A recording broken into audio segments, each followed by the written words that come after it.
Lawrence Kohlberg's theory claims that our development of moral reasoning happens in 6 stages. The stages themselves are structured in 3 levels: pre-conventional, conventional, and post-conventional. To understand this better, imagine a conflict at school. There is a fight in the schoolyard. 2 ninth graders are beating up Tom. Those who watch the fight are at different stages of moral development. Let's see what they do and how they justify their behavior. At stage 1, we make moral judgments based on obedience and punishment. Finn's sense of good or bad is directly linked to whether he gets punished or not. Finn sees what is happening to his friend and wants to help, but he doesn't because he is afraid the teacher may punish him if he gets caught fighting.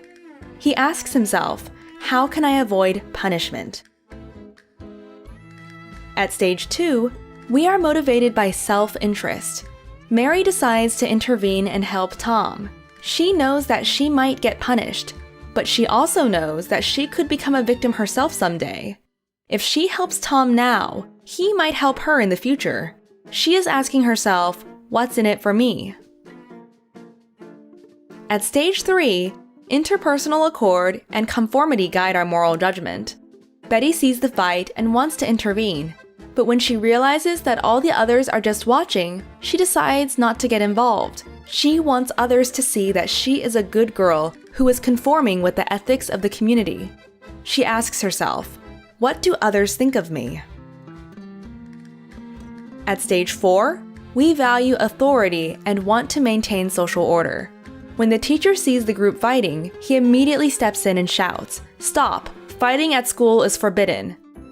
He feels that, above all, it is important to follow the rules, otherwise chaos breaks out. He feels it is his duty to uphold the rules that sustain a functioning society. He asks himself, how can I maintain law and order? At stage 5, we understand rules as a social contract, as opposed to a strict order. Jessie, who watches from afar, is not sure how she feels about this. To her, rules make sense only if they serve the right purpose. Obviously, the school rules prohibit fighting, but maybe Tom deserves to finally learn his lesson. Just yesterday, he punched a young girl from grade 1. She asks herself, does a rule truly serve all members of the community? At stage 6, we are guided by universal ethical principles. All those involved now have to face the headmaster. He first explains the school rules and why they exist. He then clarifies that rules are valid only if they are grounded in justice. The commitment to justice carries with it an obligation to disobey unjust rules. The headmaster's highest moral principle is compassion. He believes that all people should learn to understand each other's viewpoints and that they don't feel alone with their feelings. He asks, what are the abstract ethical principles that serve my understandings of justice?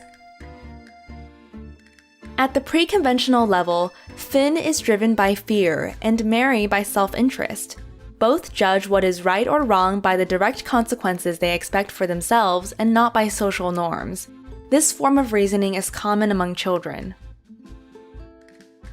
At the conventional level, Betty responds to peer pressure, and the teacher follows the rules.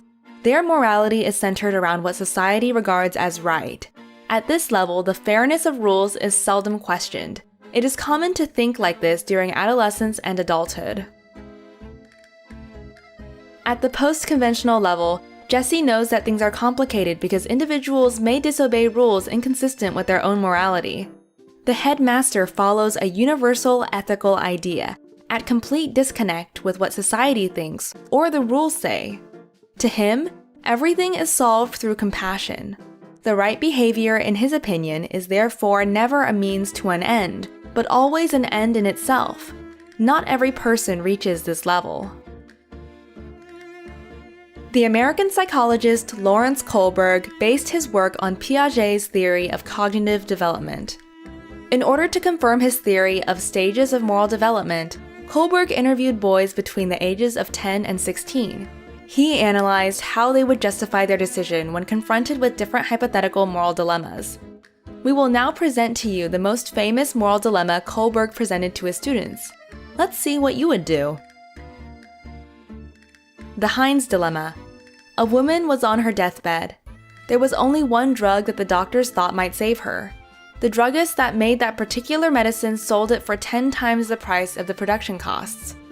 The sick woman's husband, Heinz, was poor and could not afford to buy the drug, not even with the financial help of his friends. Heinz then asked the pharmacist to sell it to him for half the price, but he refused. To save the life of his wife, Heinz broke into the man's laboratory and stole the medicine. Now tell us, should Heinz have stolen the drug? Would it change anything if Heinz didn't love his wife? What if the person dying was not his wife, but a stranger? Should the police arrest the druggist for murder if the wife had died? Please write your answers and their justifications in the comments below.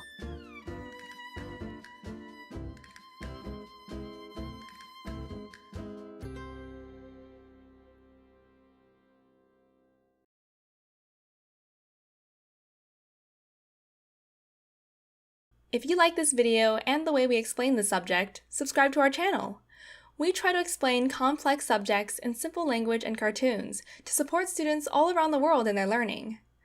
If you want to support us, you can go to www.patreon.com/sprouts and donate. Just $1 from many fans makes a big difference.